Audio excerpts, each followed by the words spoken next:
beeksisa ummata Oromoo lafa idil addunyaa jirtan baga gammaddan jecha koreewwan qopheessitoota jaatanii hiikaa guddicha afaan Oromoo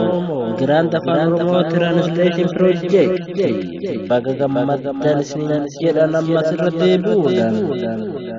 afaan Oromoo kan abaa'oo miti yookaan yoo kan kaawwaa'u afaan Oromoo kan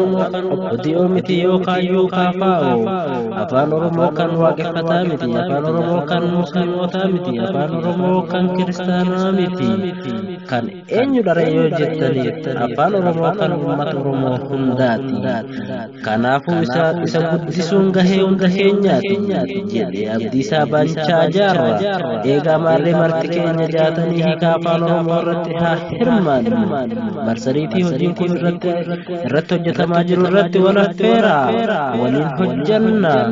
marsariitii yookiin weebsaayitii hiikaa afaan Oromoo seenuu hidhaa yookiin liinkii kana tuqaa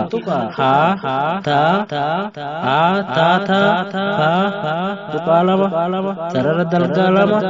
afaan Oromoo tuqaa na tuqaa ga odeeffannoo dabalataa fayyoota Oromoo lalisaa hiikaa Abaanuu Irraagaa Hamzaa Waariyoo Sarqalloo Kadiir yookiin Abdulbaasit Kadiir fi Daani'el Bariisoo Ariirii Qunnama afaan keenya jabeessuun haa guddifnu kun Oromoota mara irratti dirqama nagaa waliin koree qopheessitoota hiikaa afaan beekee afaan Oromoo mootii moototaati beekee afaan Oromoo mootii moototaati beekee afaan Oromoo mootii moototaati beekee afaan Oromoo mootii moototaati